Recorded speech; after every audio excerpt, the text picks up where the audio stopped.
주식 투자 심플하게 충분하게 스텝스. 안녕하십니까. 중국 담당하는 정정영입니다. 최근에 중국 시장이 좀 흔들리고 있죠. 다행히도 추가적으로 많이 하락하고 있지는 않은데 약간 지지부진한 상황입니다. 이런 상황에서 저희가 곧 이제 8월을 맞이해야 되는데 8월은 제가 조금 전략을 바꿔서 배틀을 좀 짧게 잡아보는 게 어떨까라는 생각을 했습니다. 다시 연초 쪽으로 돌아가서 제가 지난 1월이었던 것 같아요.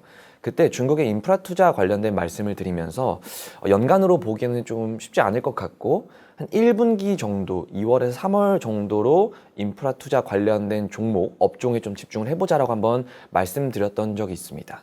그때 내용을 이번 8월에 다시 한번 적용을 시켜보는 게 어떨까라고 생각을 하고 있어요. 물론 그 이후에 제가 계속 전기차, 태양광, 풍력, 반도체 이런 빅테크와 같은 구조적 성장주를 말씀을 드렸었는데요. 물론 큰 틀에선 바뀌지 않았습니다. 8월에만 좀 배틀을 짧게 잡아보자라고 말씀을 드려보고자 해요. 자, 그 내용에서 조금 더 자세히 말씀드리면 사실 중국도 이제 7월 하순경부터 본격적으로 실적 시즌에 진입을 합니다. 아쉽게도 중국 기업들은 우리나라나 아니면 미국처럼 3분기 혹은 그 다음에 가이던스를 잘 안 주는 편이에요. 그래서 앞으로 어떻게 될 거다를 보는 것보단 1, 2분기 어땠다, 상반기 어땠다 정도 확인하는 실적 시즌이 될 것 같고요. 여기에다 이제 8월에 주요 기업들이 우르르 이제 실적을 발표할 예정입니다. 여기에다가 미국을 중심으로 한 글로벌 주요국들의 경기 침체 우려가 여전히 남아있고 또 여름철 들어가면서 점차 전력난이나 아니면 그 외에 매크로 환경적, 즉 저희가 어떻게 감당할 수 없는 문제들에 대해서도 계속 노이즈가 생길 수 있다라고 저는 보고 있어서 그럴수록 저희는 좀 확고한 부분에 베팅을 해야 된다라고 생각을 하고 있고요. 그 가장 큰 게 저는 중국의 인프라 투자라고 생각을 하고 있습니다. 특히나 제가 지난 영상에서 한번 말씀드렸지만 이제 이번 주 7월의 마지막 주죠. 이때 헝다그룹의 구조조정 초안이 발표될 예정이고 이보다 더 중요하게 보고 있는 건 저는 2분기 경제성장률이 발표된 이후에 진행되는 7월의 정치국 회의입니다. 이 정치국 회의에서는 앞으로 남아있는 8월부터의 11월까지의 중국 경제 방향성, 정책의 방향성을 결정을 해줄 것이고요. 저는 여기에서 새로운 신규 정책이 나올 수 있다라고 보고 있습니다. 신규 정책이 나올 수 있다고 보는 첫 번째 이유는 일단 연초부터 뱉었던 중국 정부의 경기 부양책들이 이미 대부분 소진된 상황이에요. 첫 번째는 제가 몇 번이나 말씀드렸던 인프라 투자 재원으로 사용되는 지방정부 특수채권이 이미 연간 한도의 93% 이상이 소진이 완료가 됐습니다. 이건 무슨 말이냐면 결국 남아있는 한 5개월의 시간 동안 쓸 수 있는 자금의 한도가 7% 정도밖에 남지 않았다라는 거죠. 여기에다가 저는 역성장이 아니었다라는 것만으로도 잘했다라고 그때 평가를 했지만 전분기 대비해서, 그러니까 1분기 대비해서는 마이너스 2.6% 역성장을 한 것이기 때문에 사실은 경제 회복 속도가 그 분기별로 봤을 때는 더뎌졌다. 오히려 이제 둔화됐다라고 보는 게 맞기 때문에 올 3, 4분기에는 끌어올려야 돼. 기존의 성장 추세 적어도 비슷하게 얼추 맞춰야 될 필요는 중국 정부가 느끼고 있을 거라고 생각합니다. 그럼 이 부분에서 가장 중요한 건 저는 인프라 투자 쪽이라고 생각을 하고 있고요. 가용할 수 있는 지금 자금이 여유가 없기 때문에 저는 내년에 있을 인프라 투자의 재원을 미리 끌어당겨 오는 방식을 선택하던 혹은 제가 지난 영상에서 몇 번 말씀드렸다시피 인민은행이 이미 6월에 언급한 재정적자 확대 혹은 특별국채 추가 발행에 대한 내용이 저는 7월 정치국 회의에서 어느 정도 언급될 가능성이 높다라고 보고 있습니다. 그리고 그때 말씀드린 것처럼 재정적자를 늘리기보다는 특별국채를 찍어서 즉 재정부가 어느 분야에 필요한 얼마만큼의 규모 국채를 이제 설정을 하면 인민은행이 사주는 이 특별국채를 발행할 가능성이 더 높다라고 보고 있습니다. 정치국 회의에서는 구체적인 숫자가 찍힌다기보단 특별국채에 대한 언급이 나올 것으로 보고 있고요. 그리고 8월 중으로 관련된 정확한 구체적인 숫자와 목표치가 발표되지 않을까라고 생각을 하고 있습니다. 그리고 이러한 숫자들은 사실은 저희가 중국의 경제 회복의 어느 부분에 쓸 것이냐라고 봤을 때는 저는 인프라 투자 쪽으로 쓸 가능성이 높다라고 보고 있어요. 저희가 크게 중국 경제를 생산 수출, 그 다음에 소비 쪽, 그리고 투자 쪽으로 본다라고 하면 사실 생산과 수출 쪽은 대외 환경에 많이 노출될 수밖에 없는 것이기 때문에 글로벌 경제 환경이 좋지 않다라고 저희가 보고 있다면 사실 수출의 강도도 저희가 좀 눈높이를 낮춰야 되는 게 맞는 것 같고요.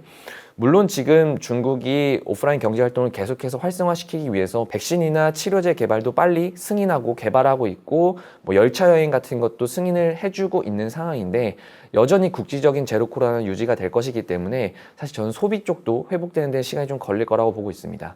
반면에 인프라 투자 같은 경우에는 중국 정부의 주도하에 이끌어가는 것이기 때문에 사실은 다른 두 부문보다 중국 정부가 확고하게 이 부분을 살리겠다라고 의지를 갖고 있다면 어느 정도 숫자를 이끌어가기에는 다른 부분보다는 쉽다라고 생각을 하고 있어요. 그래서 특별국채든 재정적자를 확대하는 방안이든 일단 최우선은 인프라 투자 쪽으로 들어갈 가능성이 높다라고 보고 있고요.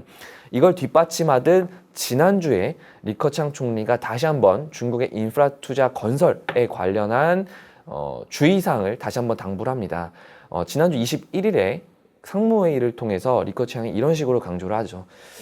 최근에 이제 인프라 투자가 잘 되고 있다는 건 알고 있지만 우리가 더 조심해야 될 부분은 언제든지 공사가 멈출 수 있다라는 리스크를 애초에 방지를 해야 된다라고 강조를 하고 있습니다. 뭐 이 부분은 다양한 내용을 포함하고 있지만 일단 가장 중요한 건 저는 자금의 활용이라던가 아니면 공급망 이슈로 보고 있고요. 특히나 공급망이나 물류 이슈는 물론 3, 4월 대비해서 많이 개선되긴 했지만 여전히 중국 내에서도 제한적이라는 평가가 많습니다. 그래서 이런 물류 문제 때문에 제대로 건설 프로젝트가 진행되지 못하고 특히나 대부분의 인부들은 비교적 저소득층이라고 불리는 농민공들이 많이 참여를 하고 있는데 이 농민공들의 소득이 줄어드는 부분을 막겠다라는 거죠.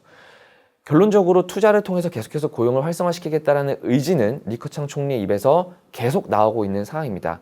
여기에서 제가 한마디 더 말씀드리고 싶은 건 이번 상무회의에서 인프라 프로젝트 관련해서 방금 강조한 부분 외에도 확실하게 리커창 총리가 아주 명확하게 얘기해 준 부분은 3분기의 실제 작업량을 극대화시켜라 라는 거였습니다.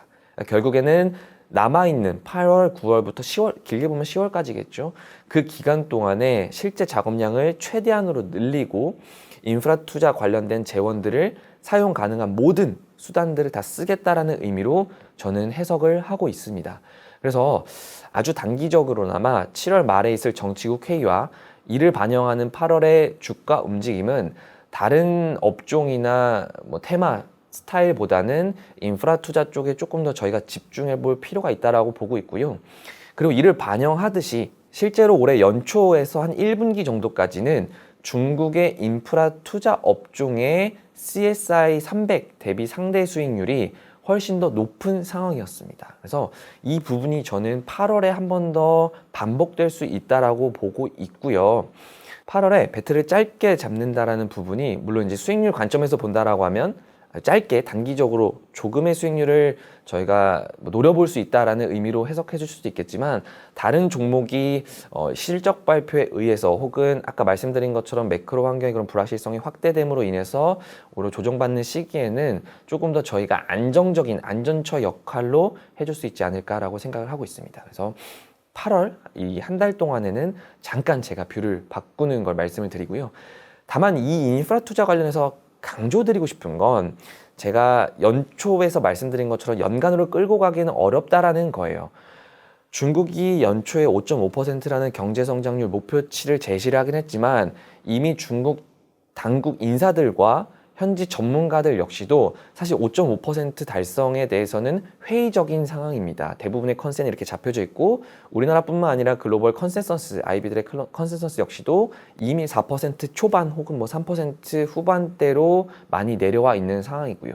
그래서 제가 말씀드린 인프라 투자 프로젝트가 더 진행이 될 거고 추가 지원책이 나올 것이다라는 건 이 5.5%까지 끌어올리기 위해서 지금 현재 중국의 경제 펀더멘탈을 무시한 대규모 부양책이 나온다라기보단 지금 회복 속도가 더 젖었기 때문에 이 회복 속도를 어느 정도 다시 끌어올리는 수준까지만 추가가 될 거다라고 봐주시는 게 나을 것 같아요. 그래서 사실 중국이 부채를 기반한 성장은 하지 않겠다라는 건 이미 시진핑 주석의 일기 2013년부터 계속해서 반복돼 왔던 상황이었습니다. 그래서 지금은 이 주가가 많이 흔들릴 수 있는 시기에 상대적으로 다른 업종 대비 안정성이 있는 쪽으로 저희가 잠깐 눈을 돌려볼 필요가 있다라고 생각을 하고 있습니다. 7월 지금 한 20거래일 정도 중국 시장이 어느 정도의 변동성을 가지고 조정을 받고 있는 상황인데요. 여전히 저는 중국이 이번 조정을 기회로 다시 한번 반등할 수 있을 것이다라는 의견에는 전혀 변함이 없다라는 것 다시 한번 말씀을 드리도록 하겠습니다. 네, 오늘은 인프라 투자 관련돼서 조금 더 자세히 말씀을 드렸고요. 다음 주에도 중국 투자 혹은 글로벌 투자에 도움이 되실 수 있는 내용으로 계속 업데이트 드리도록 하겠습니다. 네, 감사합니다.